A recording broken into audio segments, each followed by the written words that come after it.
Hello, everyone, and welcome to this episode of 100 Days In with me, Will Hall. This is the podcast where we deep dive into the very first 100 days of a company told by the founder themselves.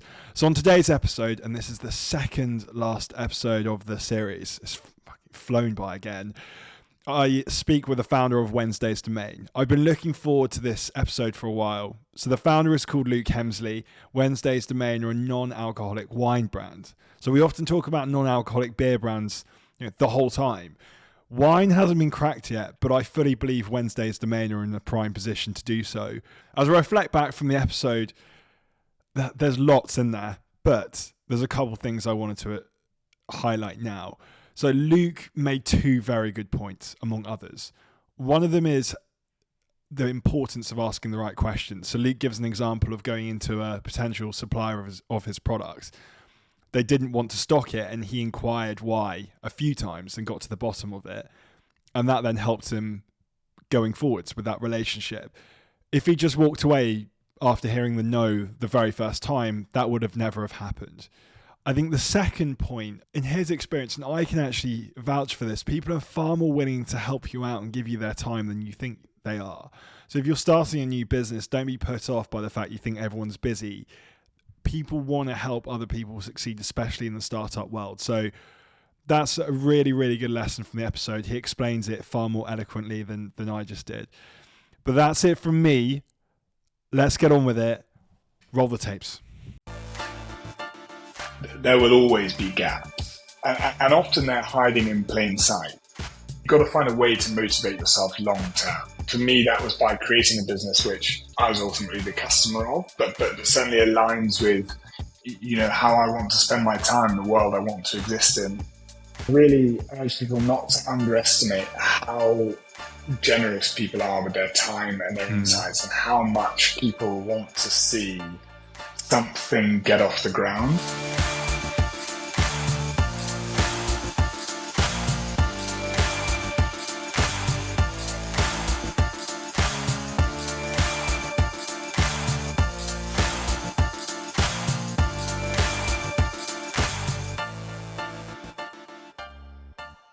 Luke, great to have you here. Thanks for joining. Well, thank you very much for having me, and delighted to be with you today. I'm so tempted just to jump straight into the first or the five things that are integral within the first 100 days. I was looking through them yesterday and again today. But before that, and I think I sometimes make this mistake, it would be good to hear from you what my audience should know about you that explains why you created Wednesday's Domain. Yeah, of course. So I'll answer that question, and I'll kind of give you the backstory on Wednesday's Domain in a second. But I think the first thing I would say is that I'm not a million ideas a minute kind of person. And I think there is a perception or a misconception that entrepreneurs are kind of coming up with all these different ideas, filtering through them and picking the one that they know is absolutely the one for them. That was not me at all. The other thing I would say is I am the embodiment and definition of a generalist. I'm not particularly good at anything. I just happen to be able to apply myself to different parts of the business. And I feel quite strongly about mentioning that up front, because again, I think we can all get, particularly if you're thinking about setting up a business, you can get kind of caught up in what you do or don't bring to the party. So having mentioned those two things, my name is Luke Hemsley. I'm the founder of an alcohol-free wine business called Wednesday's Domain. We are on a mission to become the midweek wine alternative for food and drink lovers. It's a business that I set up having long wanted to set up a business. Prior to setting up Wednesday's Domain, I was lucky enough to work in a couple of different startups. One that was post-Series A, scaling quite quickly. The reason for setting up Wednesday's Domain, my wife and I spent some time with our parents during COVID. Most evenings would involve a drink, whether that was a kind of a glass of wine or a beer or a gin and tonic. I think like a lot of people in COVID use alcohol to delineate day from night. And I quickly realised that whilst it was good fun, it wasn't particularly sustainable or compatible with working hard, staying mentally and physically fit. So popped down to the supermarket, which was how a lot of us spent our free time in COVID, and checked out the alcohol-free options. I was amazed at the kind of explosion in variety and quality of alcohol-free beers, alcohol-free spirits. enormously disappointed with what I found in wine. I couldn't find anything of any quality, anything with any kind of customer experience or brand. So I figured that there was a gap for a great tasting, beautifully branded alcohol-free wine. And really that's what we've tried to do with Wednesdays to Me. Were you looking to start a venture at the time, or were you not at all, and you just stumbled across the potential gap? I think I was very much looking at the world through the lens of wanting to set up a business. I mentioned that I'd been at 2 startups prior to setting up Wednesday's Domain. And prior to that, if we go even further back, I was a commodities trader, and I loved that. I found it enormously enjoyable, but I realized that I wanted to set up my own business, and I realized being a trader wasn't a particularly good way to understand how you might go about it. So for kind of 6 or 7 years prior to Wednesday's Domain, I had harbored the ambition of one day setting up a business. I think there was a very real risk, and I recognized it, of me going through life banging on to anyone who would listen about my ambition to set up a business, but never actually doing it. So what I did during COVID was kind of, because we all had a little bit more time, I kind of started writing a lot, and it was honestly like a load of nonsense just flowing out of my head. But what that process did was allow me to understand, who I wanted to be as a founder, as highfalutin as that sounds, and what type of business I would want to set up. And certainly what I realized through looking at a number of businesses was that any business that I set up had to have 2 things. It had to be physical product, and it had to be rooted in some form of delightful customer experience. And so that then gave me, as I said, the lens through which to look at opportunities or, things that came into my mind. So when I had this, really disappointing experience with alcohol-free wine, all of a sudden I was like, hang on a sec, this very much aligns with the type of business that I would want to one day set up. Because the question I think about a lot, and I try and ask founders this as much as I can, and selfishly, I myself would like to start a business one day. And the idea of this podcast is that people that also would like to start a business get inspiration from founders like yourself. But as you mentioned, and you were almost mentioning the building blocks and the fundamentals about how you came to that decision, about seeing the world through a certain lens, for example. My question to you is, how do you find that gap? What is the method to find that gap in the market that you potentially found here with Wednesday's Domain? Non-alcoholic wine you couldn't see in the aisles as much. Is it a case of just looking through the world in a certain lens? Is it a case of writing out, as you did, excerpts or ideas, etc.? What is the methodology to try and find that gap in the market? That will all depend on the type of person that you are. I mean, if you're very analytical, if you're very data-driven, you can pore over trend reports, you can look at the way certain markets are evolving. I mean, I'm sure if you've got an MBA or you've been at business school, there are probably tens, dozens of different ways of looking at this. At the other end of the spectrum, you have people who are relatively gut feel, and they're like, I've got a good vibe about this, or I've got a good feeling about this business or this opportunity. For me, and I think this is true of a lot of consumer businesses, as in consumer focused businesses, this was a product that I wanted in my life. This was a product for whom, I was the target customer or the target consumer in many respects. So,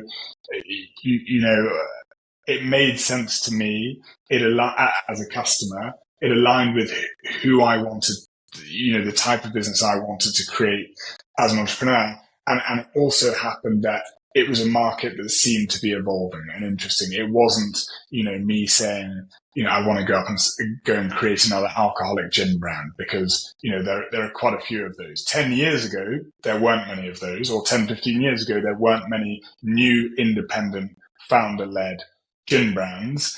There's been a huge explosion in that market, and that market is now arguably not in decline, but the growth has really slowed because the market's massively saturated and people are, have moved on to the next thing as such. So I think for me, all those different elements to align in terms of as I said, it was a product I wanted in my life. It was the type of business I wanted to run. There was a kind of...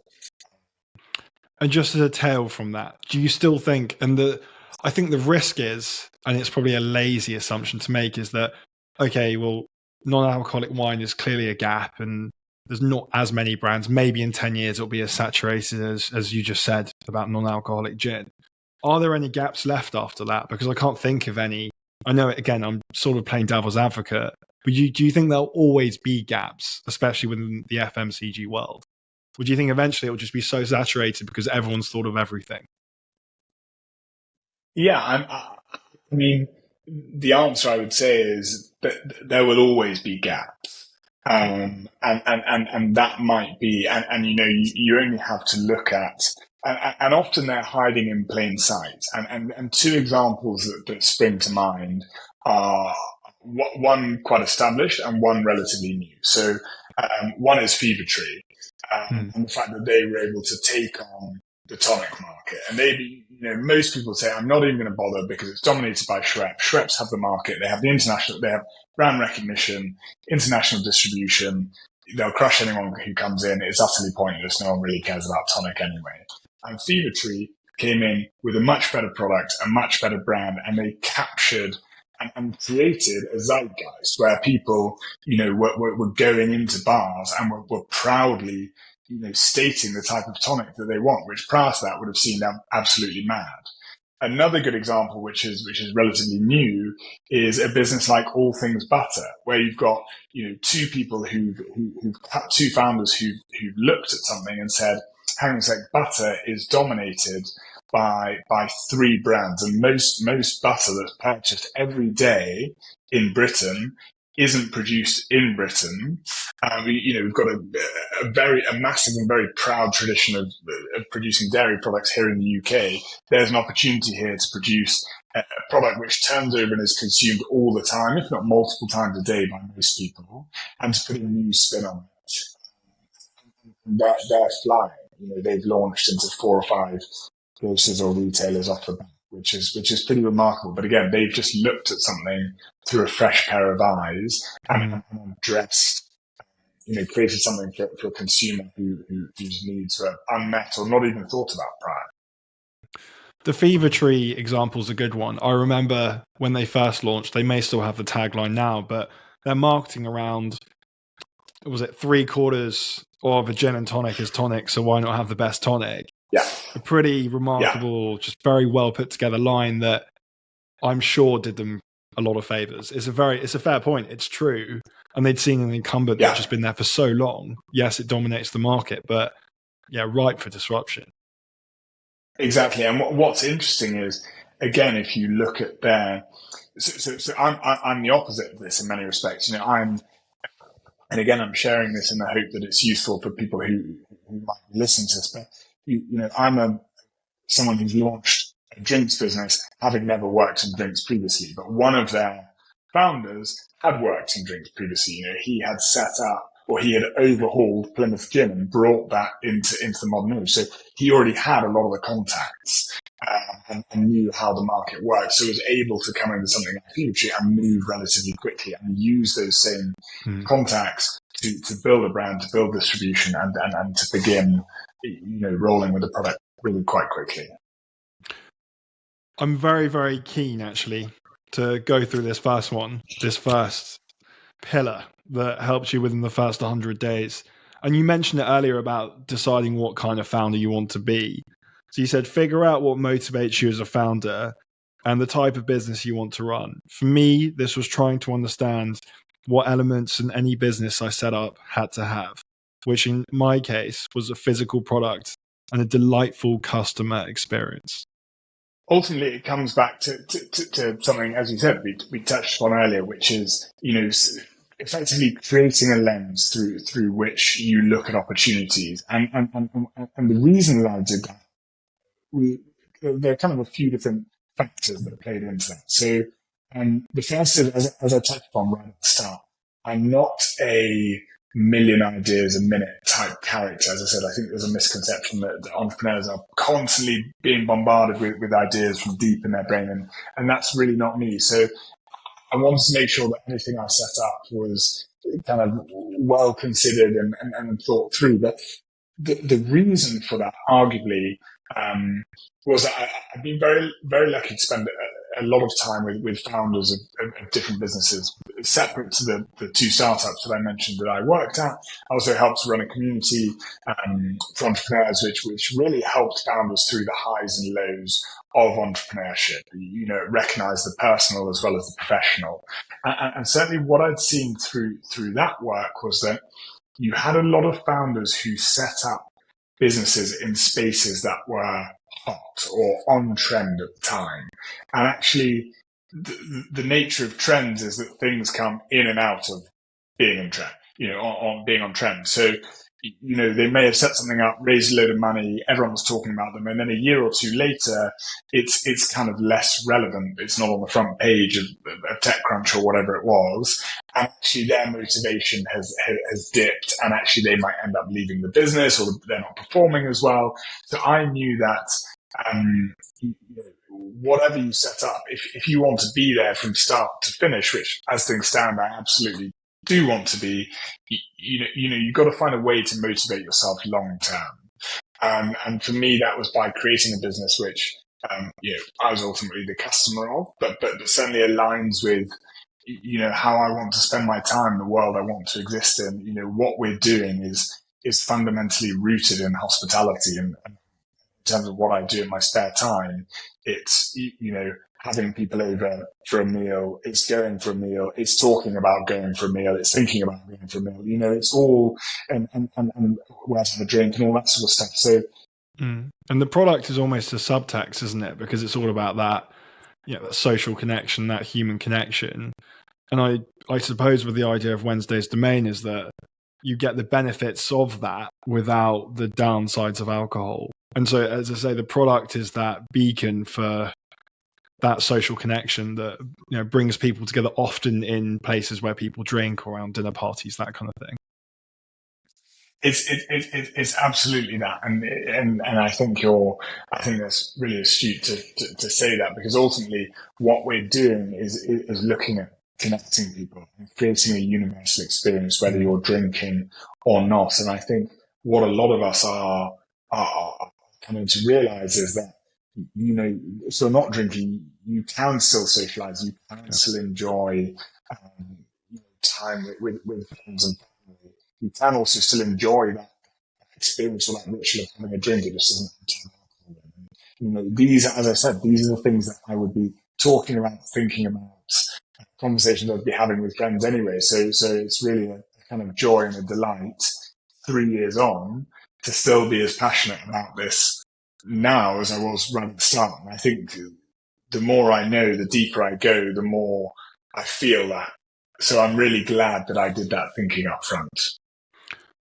Do you get live feedback from customers often? Because I think we actually, maybe the first time we spoke the other week, that was something that popped into my mind, is that one of the benefits of FMCG, so if you work in the food and drink sector, is that unlike tech firms, for example, you're getting constant feedback about how your product is and the benefit it's brought to some people's lives. Is that something that you've experienced already, or has it been mixed? How has that been? And is that aligned with what you wanted it to be? Is that quite difficult to marry up sometimes? To your initial point, yes, you do get a lot of live feedback, and you have to remember that feedback isn't always spoken or verbalized. It's the old adage, it's not what you say, it's how you say it. It's much the same way. It's not what you drink, it's how you drink it. You can see someone drink something, consume something, and either their eyes light up and they're like, wow, this is for me, or you might see them turn away from it and say no. So yes, we do get a lot of live feedback. No, it's not all positive. And I think that's the nature of trying to do anything new, anything novel. There will be things that you do that people don't like. And ultimately your job as a founder or as an entrepreneur is to gather all of that feedback, collect it, interpret it, and then filter out what you do and don't action. And I think, again, that context is everything there. So, if someone does give us a piece of good or bad feedback, it doesn't matter. you're ultimately asking a load of questions, and this is one of the points we'll go on to talk about. Why is that? Great that you like it, but why do you like it? Yeah. Why did you drink it in the first place? Who did you drink it with? What did you have it with? All that sort of stuff. But that is one of the things I really enjoy, and ultimately you have to develop kind of thick skin, because that's kind of the nature of the beast. Build a network in the space you're entering. You can accelerate and enlarge this by finishing every single conversation with, so who else should I be speaking to? Building on that, keep those people posted. People love to help, but hate to feel like they've been used. Kind of touching upon something I mentioned earlier. So, setting up Wednesday's Domain, I had absolutely no experience in the drinks industry. And I had to go out and work out how I could, begin building a business like this. And even understanding if there was a business to be built, that's almost kind of, earlier than actually beginning to build anything. So in that respect, most people, I would imagine this is exactly what I did.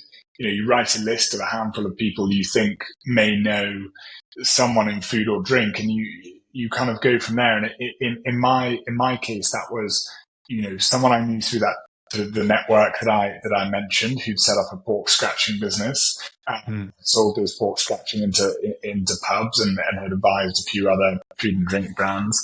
A great friend of mine from school who had previously worked in restaurants and more recently a wine bar, and then a family friend who, basically sold and marketed cognac to high-end restaurants. So I gave those three people a ring and just said, look, this is what I'm thinking, had a few questions prepared. And ultimately all of those conversations would end with, so who else should I be speaking to? And it's pretty amazing how far you can get from that. Every single conversation you have, make sure that you're getting 1, 2, 3 more conversations out of that. And if you do that, if you have a couple of conversations a day for a couple of weeks, very quickly you build up a network of people that you can go to, which helps you to develop your understanding of this business that you're interested in setting up. And I think the second part of the point that you just read out, Will, was, keep people posted. It's amazing, the amount of times that we all get introduced to people, and you have a conversation and you never hear anything ever again. I think, if people are generous enough to give up their time, the least you can do is make an effort to let them know where you landed. And it takes time, and it's often the last thing on your list, but ultimately that creates this groundswell of goodwill, such that when you do launch that business, you already have a dozen, 50, 100, 500 advocates, people rooting for you, people talking about what you're doing, and hopefully willing to buy or talk about your product. Yeah, that last point is a very good one. And I think it's so easy, isn't it, to try and get a favor from someone. And then it's obviously in your interest to speak to that person. But once you get the favor, there's nothing more you can get from that person. It's just so easy to move on. Maybe people do it because they just forget and they're not bad intention, or maybe people are more strategic about it. I don't know.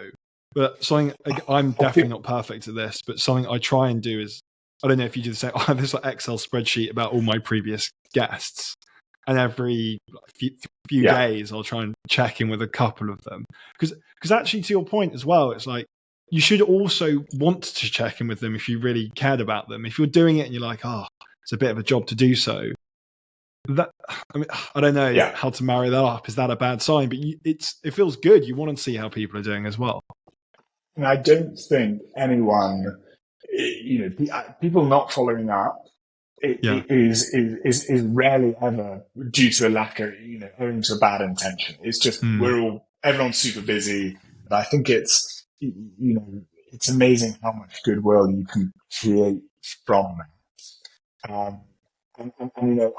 To your point about having a spreadsheet, I've definitely not found the perfect way to do it. I also have a spreadsheet. It's really out of date. Who introduced me to who, and it's imperfect and it's rubbish, but I kind of loosely understand.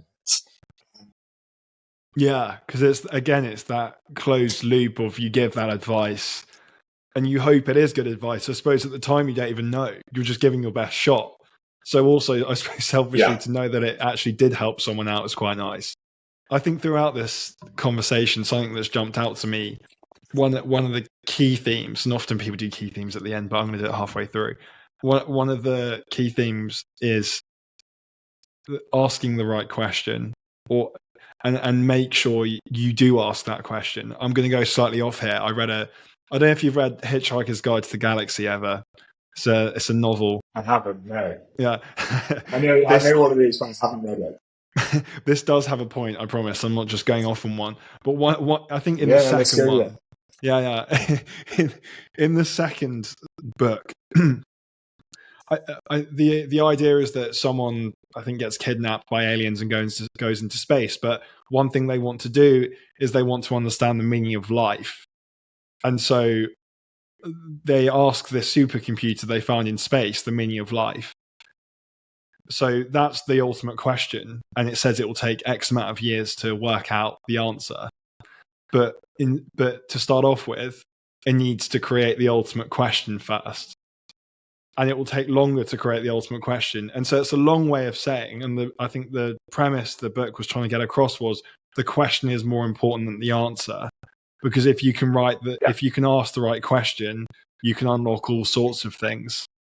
And so it's a case of making sure you ask that question, but asking the right question can be incredibly powerful.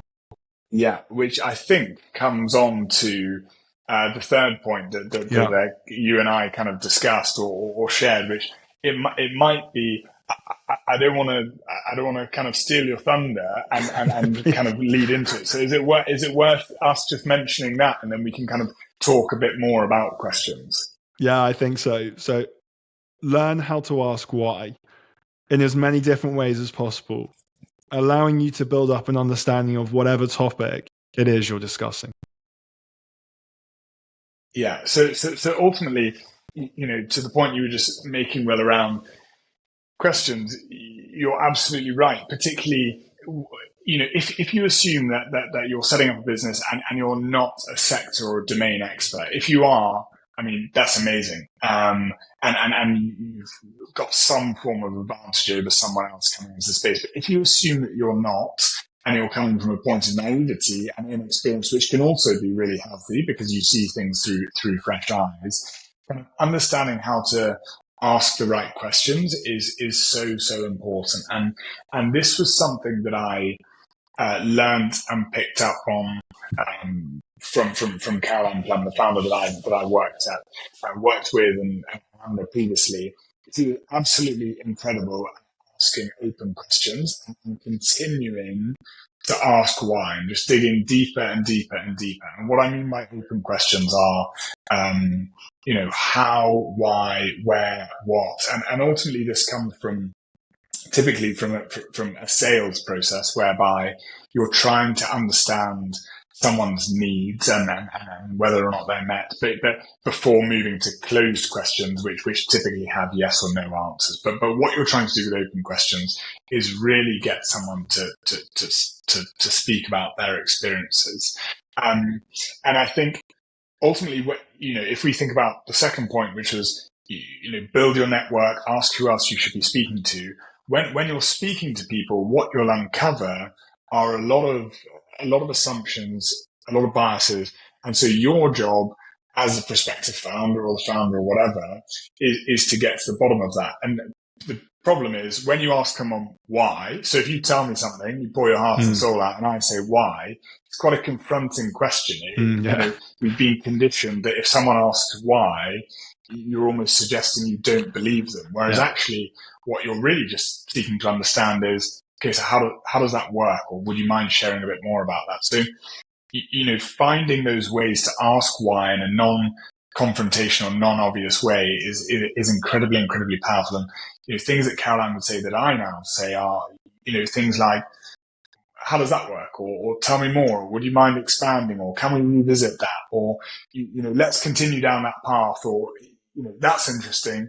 Even things like that, that's interesting. And then leaving a silence, you're inviting someone else to tell you more.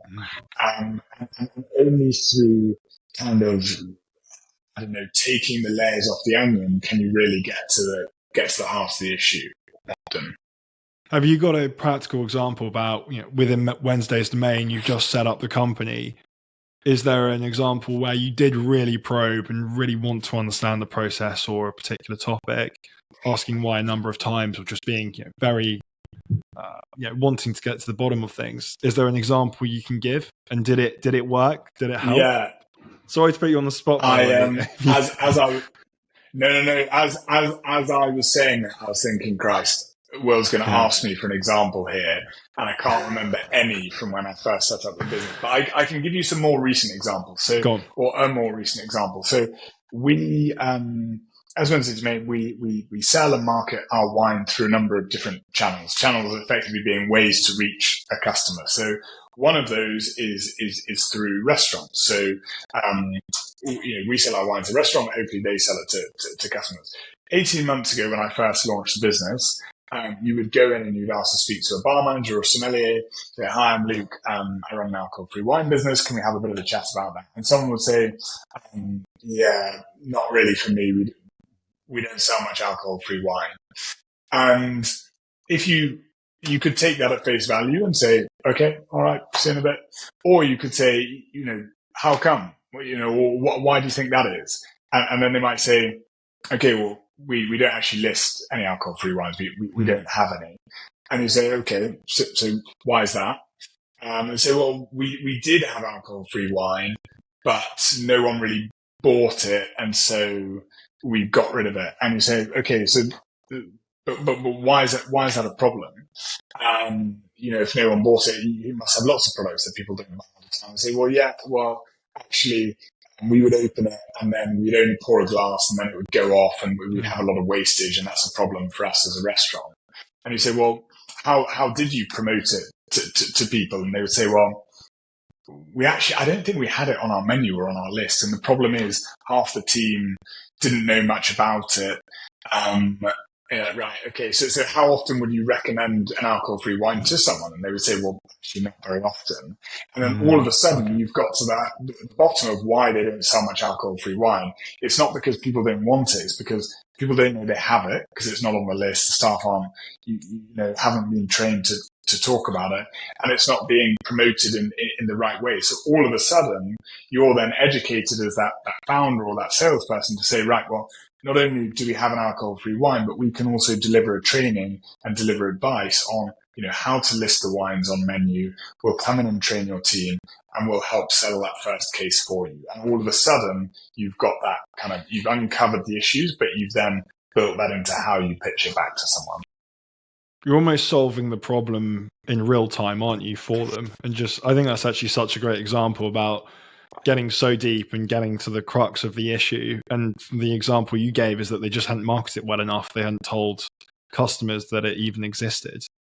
And that looked like the issue. The other thing that's interesting in that, or I find interesting, whoever's listening, if anyone's listening to this, they can determine whether it's interesting.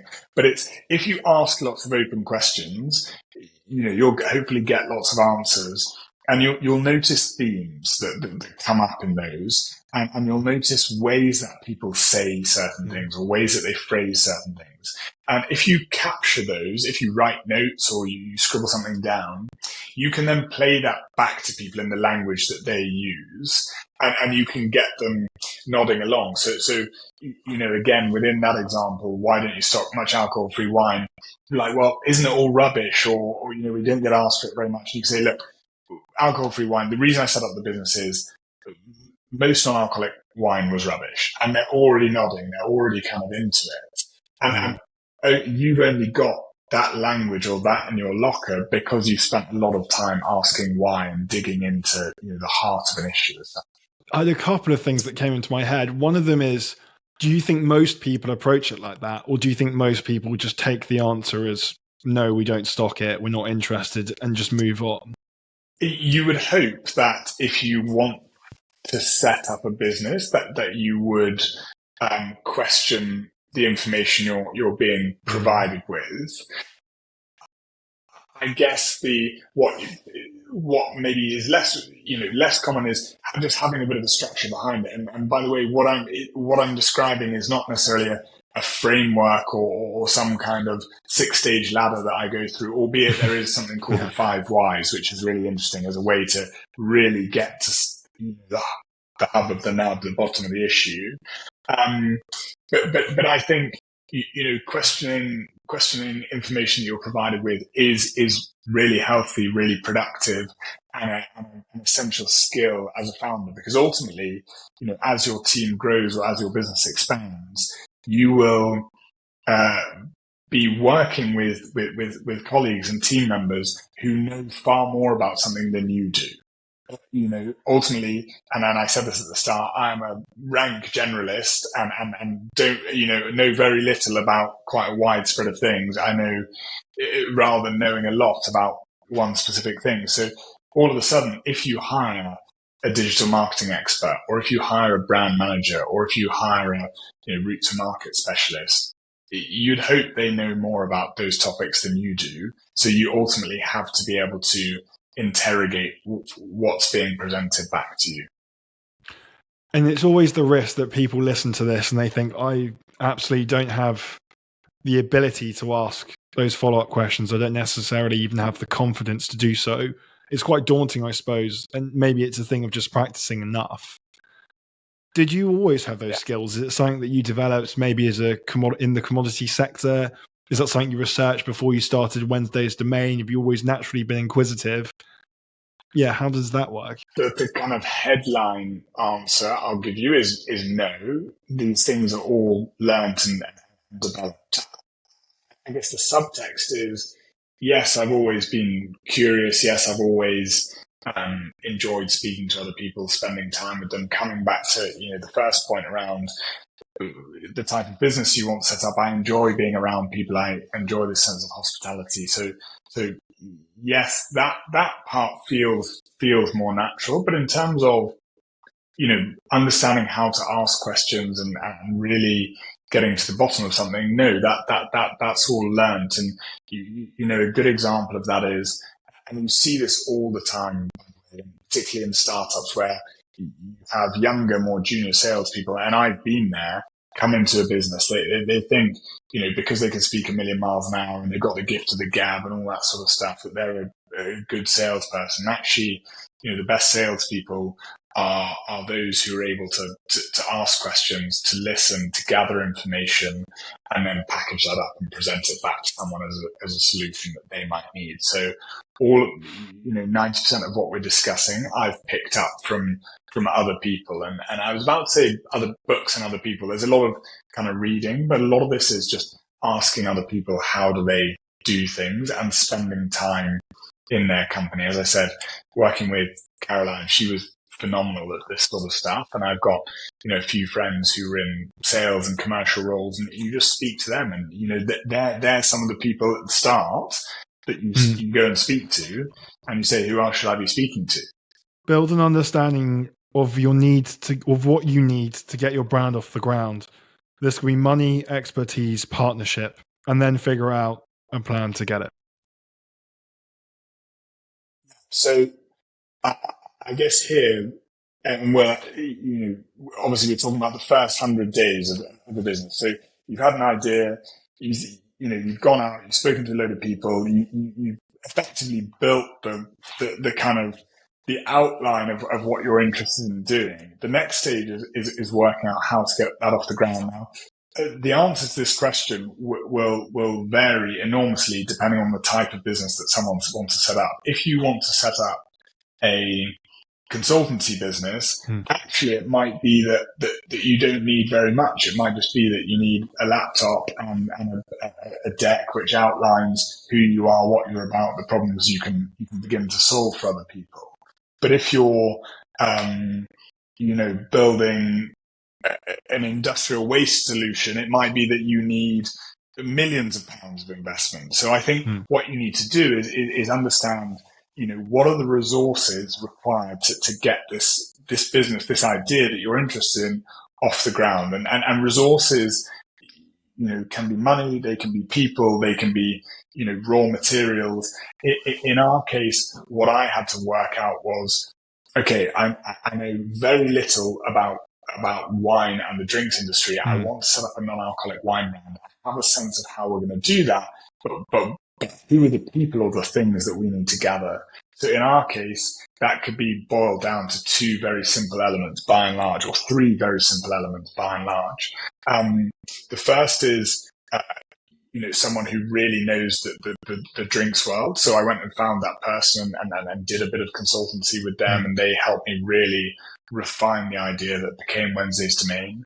The second was, and arguably this is the most important piece, and by the way, these all filtered into one another. So once I'd done the consultancy with the drinks person, I had a sense of the type of liquids that I wanted to create. So went and found, in our case, a liquid or a drinks development agency, a group of people who can help, entrepreneurs or founders bring new products to market. They've had experience in doing so previously. And then the third was a branding agency or a branding team, people who can help bring this vision to life. And so once you have those, you then can, first of all, you find those people, you then work out what all that's going to cost. I didn't have the money to do that at all. So I then had to go and raise some money. So, but in order to raise that money, I needed to be able to define exactly where it was going, what it was going to be used on, and what the outcome would be. So I was then able to put together a fundraising deck which said, we need to raise £100,000, and if you invest in this, in what became Wednesday's Domain, this is where your money will help us get to, and it will help us get to the point whereby we have a beautifully branded, great tasting liquid that we can take to market and begin generating some sales. I think it's a fear that plays on a lot of people's minds. Maybe they're in a day job they don't necessarily enjoy, they want to start their own venture, but money is definitely a big factor in that. And I think the perception is that you need lots and lots of money to start a business, and it's very expensive. And as we know, people don't necessarily have a huge amount of money, especially in the current environment. You mentioned yourself that you didn't have a big pool of resources at the beginning. How did the fundraising process work? And can you speak to us a bit about that? Was it try 50 people when the 50th person invested? How did you approach it? Did you talk to VCs? Did you talk to angel investors? This was a gradual process. So I began kind of conceptualizing. It sounds very grand. It's not conceptualizing. It's just writing stuff on a piece of paper with my trusty four ballpoint Bic pen in different colors. So basically, this was kind of autumn 2020 that the idea or the opportunity first came to mind. I was working full time at another startup, so I was getting up early, I was staying up late trying to work this out. I then kind of lined a lot of those ducks up in a row as such, and got to the point where I then went and spoke to the founder and at the time my boss, who was a different person within that startup, say, look, I want to do this. I've long spoken about this idea of setting up a business. Can I go part-time? And so I then scaled down gradually. So there was a period of 4 or 5 months where I worked for that old business 3 days a week, and I worked on Wednesday's Domain 2 days a week. And the other reason for that was, speaking to them, was I needed to incorporate the business. And the reason I needed to incorporate the business was because we were beginning work with the liquid development agency. I wanted to make sure that the IP, the intellectual property that was created, was assigned to a business rather than me as an individual, so that, down the line, if we ever came to sell the business, it was all very black and white. Wednesday's Domain, as a business, as an entity, owns the IP, rather than Luke Hemsley, who has some level of ownership over Wednesday's Domain and all risks getting a bit messy. So that's the first thing to mention, that this was a very gradual process. And the reason it's useful is that it de-risks things. So I was whilst I had to go down to 60% of my original salary, it meant that I had some money coming in each month. And I was talking to someone about this the other day. I would always recommend having a conversation, asking the question of your employer.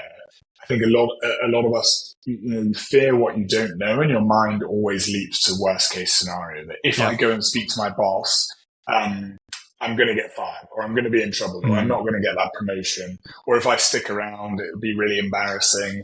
The worst that happens in most cases is they say no and you forget about it, and that's that. So I'd always encourage people to ask that question.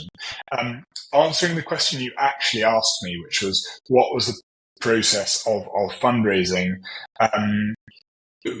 First of all, I'd spoken to a lot. The reason this conversation becomes hopefully useful and interesting is because it marries together a lot of the earlier points. Because I've been keeping people up to date with what I've been doing, I was able to go back to them and say, when I spoke to you 3 months ago about this idea I was thinking about, well, it's actually now a thing, and there's a fundraising deck. I'm trying to raise £100,000. A, would you be interested? And B, if you're not, who else should I be speaking to? And I've skipped one quite important step, which was, how do you know how to write a fundraising deck? And ultimately, I didn't really. I went again and spoke to a lot of people who raised money, and got to the point where I had a bit of an understanding around, the information you needed to present, who's your target customer, size of market, how you're going to approach it, team, what the next 12 months looks like, use of funds, all that sort of stuff. And I got to the point where I was able to prepare something vaguely coherent that someone could read and digest and decide whether they're interested or not. The other thing is, I am, embarrassing when it comes to kind of, things that are typically thought of as creative. I don't have a creative bone in my body. And so I then went to a very, very small branding agency based in Mexico City that someone I knew had used previously when putting together sales decks, and told them what I was trying to achieve and asked them to help me design the deck. So we went from having a very ugly set of slides to something which would actually help begin to convey the brand that we wanted to create. And it had a sense of conviviality, togetherness, inclusivity, which was basically just done through bright colors and some beautiful illustrations. And did the investment, and feel free just to not answer this if some of it's confidential, but how many people did you approach for investment?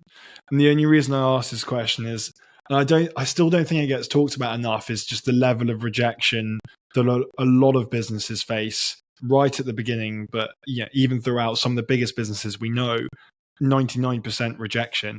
I'm going to absolutely butcher this anecdote. Have you heard of Canva?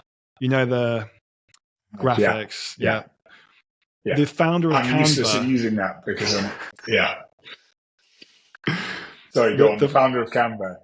No, I'm still not amazing. I'm trying to learn every day. But the founder of Canva came up with the idea and spoke to something like 100 VCs or 100 investors and got rejected 100 times. And about 4 or 5 years later, she kept on going. Eventually got a yes, developed it. Clearly, it was the right timing as well, just given the boom of startups and that whole new phase. And now it's a $40 billion company. So in that example, they've grown to obviously huge heights, but were rejected over 100 times before a yes. So it just goes to show that just because 50, 100 people don't like it, the 110th person might, and it still may be a good idea. Did you experience a similar level of rejection, or because you'd previously engaged with these individuals and you'd sort of given them the update to the story, was that more effective in getting them to come on board? Yeah, I mean, this is a massive topic, and this is something that I think it's great that you raised, because yes, to answer the question you asked, you have to speak to a lot of people, and a lot of people will say no to you. What I would, and we're talking like 5% of people you approach might have a conversation with you. Yeah. And so yes, you have to speak to a lot of people. My reflections, my experience is that it helps if you can be as structured as possible in your thinking and in your outreach. So the way that I thought about it was a series of concentric circles or rings in terms of, okay, I'm going to go to people initially that I have worked or interacted with directly. And then in my case, that was with people that I knew through the entrepreneurial network that I'd helped to run. So I went and spoke to them. So, and equally people I was at university with who worked in finance or law, or people who were earning relatively good salaries and I knew had an interest in angel investing. So those were the first set of people. The next set of people were people that I knew less well, but had a connection to through some of the first network who actively angel invested. And then the third set of people were real kind of Hail Mary, founders in the food, drink, consumer goods, FMCG space to see if they were interested. And guess what? Most of the money early on comes from that first ring, people who know you and believe in you. And I think that's a really, really interesting point because effectively pre-seed or very, very early stage investing, it's like, yeah, do I like the market? Am I interested in the product? But really it's, do I back the founder? Do I think that they are going to be able to execute on what they say they're going to do? Is my money going to be somewhat safe with them? Or do I know that they're going to do everything in their power to protect my investment? And so that's where, you're able to get a number of small checks. And again, I would really encourage people to be flexible in the money that they're looking to raise. I went out and said, I'm raising X, minimum check size is 25 grand because I'd heard other people say that. Yeah. And someone's like, I'll give you 2. And you're like, all right, fine. Done. You're in. and done, booked. Like, yes, please. And I think that's really important because all of that money, all of that, it does add up, and it's really, really useful. And I think, particularly for people listening in the UK has some very generous tax incentives for people investing in startups. You have SEIS and EIS, which provide investors with income relief at the point of investment. So if someone, puts in 10 grand, they immediately get 5 grand off of their next income tax bill, which for people, in certain income brackets, it is really welcome, really interesting. And so, what you end up with is a balance of people who like the space, believe in you, and other people who just want the tax relief. And that's kind of okay. And that's the reason that those schemes exist. And I would really encourage founders and entrepreneurs to look into those and to make the most of those, because they are genuinely one of the reasons that the UK has a relatively strong startup ecosystem. So did that initial capital that you were looking for, was it made up of quite a few different people in the end, of smaller amounts and larger amounts? And again, was that was from family and friends in the inner circle predominantly? Because I'm just trying to reverse engineer this for people that want to go down a similar path potentially. It may not just be one person that comes to you. It may be a amalgamation of individuals that make up that amount. Yeah, it was. And I think we had about a dozen people who came in, checks, tickets, investments, essentially, ranging from £2,000 to £50,000. And all people who were then able to get SEIS tax relief, most of whom were people that I knew, some of whom were second degree connections. So someone would say, look, I'm interested. I normally invest alongside my friend, Sarah, Fred, whatever. And I would then have a conversation with those people. But, again, hopefully these things we're discussing, are all linking back, because if someone says, well, I'm interested, I'd like to invest, one of the questions you can ask them is, okay, who else can you bring on board? Who else can I speak to help us get closer to our fundraising goal? Because also, assuming that you're intentional and not, frugal is the wrong word, but you're intentional with how you spend and use that money. Getting that extra cash at that point in time is really useful because it gives you more runway, it gives you more opportunity, more ammunition to figure out how to solve the problem or to get to the next stage of the business. There's often that argument to be had about startups that get given so much funding at the beginning, they just become so wasteful. And startups that have not a huge amount, but a sufficient level of capital, that it's a small enough amount that they are really looking at every cost and trying to utilize each pound as much as they can. So I definitely think there's a sweet spot as well, and sometimes too much funding can destroy companies. Definitely, and having been a part of a couple of venture backed, well funded startups, there's definitely an element of that. I think in an ideal world we'd probably have a bit more cash than we do. Try not to fix anything in stone, particularly when it comes to people. It's easy to think you need X person or Y expertise, but that will inevitably change. I think again, if you think about why we're having this conversation, it's around giving people the confidence to set up a business and giving people the confidence to say, I'm going to give that a crack. And I think, anyone who starts a business for the first time will suffer some form of imposter syndrome. And if they say they don't, they're probably lying.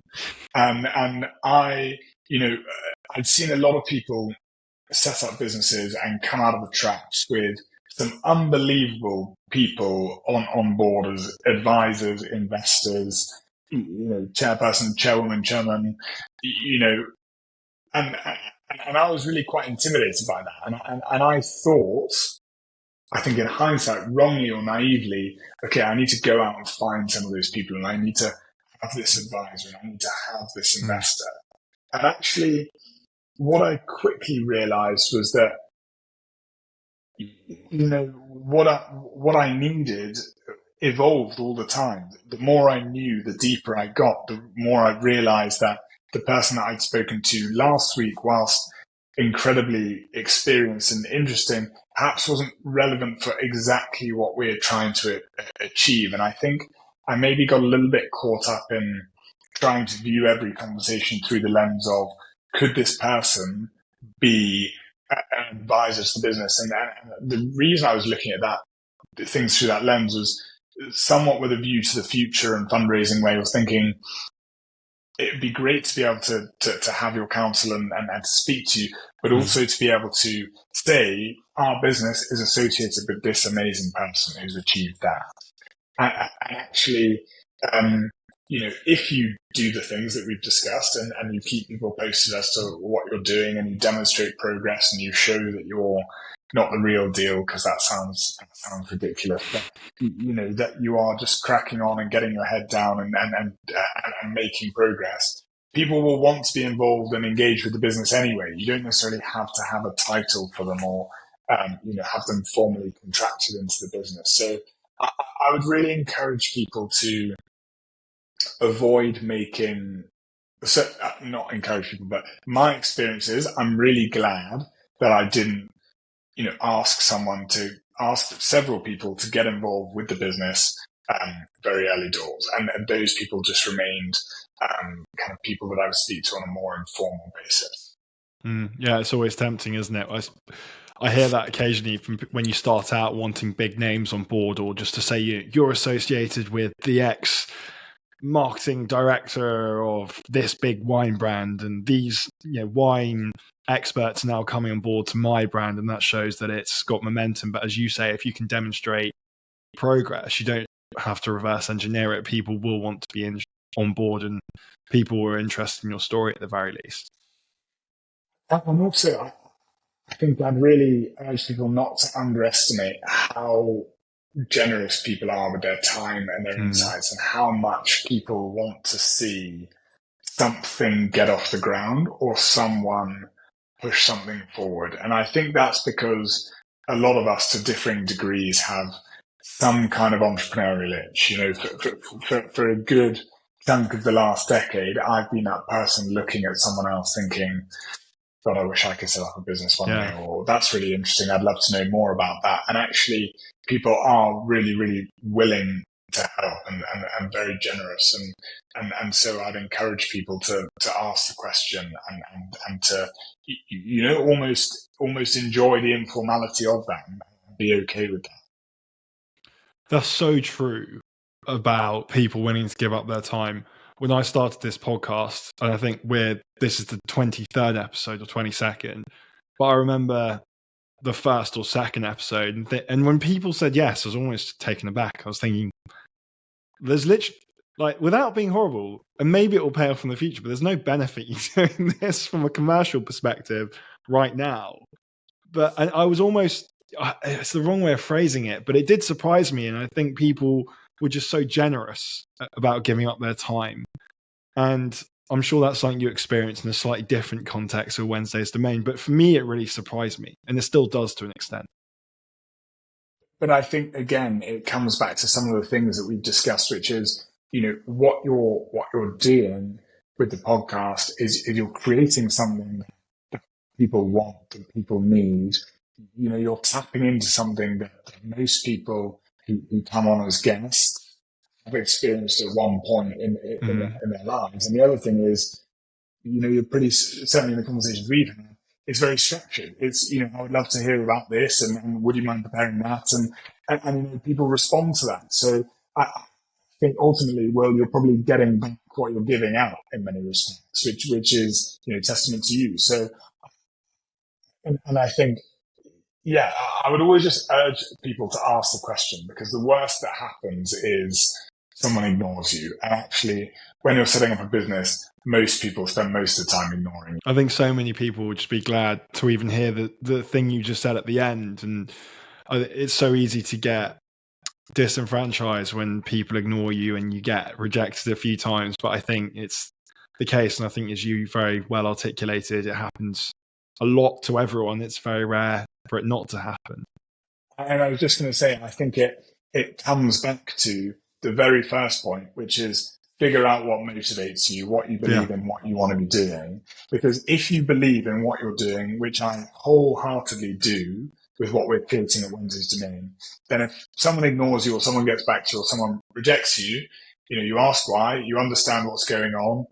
Obviously, if they ignore you, you can't ask why. But if they reject you, you seek to get to the bottom of that, and then you just take that on board and you keep going. And so all of these things hopefully play into what it is to set up and then begin to grow a business. Big year for Wednesday's Domain 2024. I know we've talked about the first 100 days, but yeah, who knows where you're going to be at the end of this year? I'm sure you've got big plans, but I suspect this is going to be the biggest you've had, no? I was talking to someone about this the other day. There's a founder that I've spent a lot of time with over the years who always, put stuff out on LinkedIn and in public saying we're just getting started. And I never really understood it until very recently. And I was always like, come on, you're 7-8 years in. How can you just be getting started? And we're talking about the first 100 days. The first 100 days were now 3 years ago. They were over 1,000 days ago, basically. And so, but I genuinely feel like that. I genuinely feel like 2024 is the year that alcohol-free wine breaks into some form of the mainstream. It is the year that people start asking for these products, and hopefully it is the year that we start responding to that demand. And so, yeah, we've got plenty of big plans. I'm sure most of them will get hijacked or sidetracked or by something unforeseen. And all the usual stuff you encounter running a business. But yeah, hopefully we should have an exciting year ahead. The best is yet to come. Luke, thanks so much for joining me. Thank you very much, Sean. Appreciate it. Thank you. Thanks all for watching. As always, Luke, thank you again for your time, mate. Next week, I speak with the founders of an online fish marketplace, connecting suppliers with buyers direct. It's a pretty unique idea, actually. So I'm very, very, very looking forward for you all to hear it. Anyway, it's that time again. See you later. Roll the tape.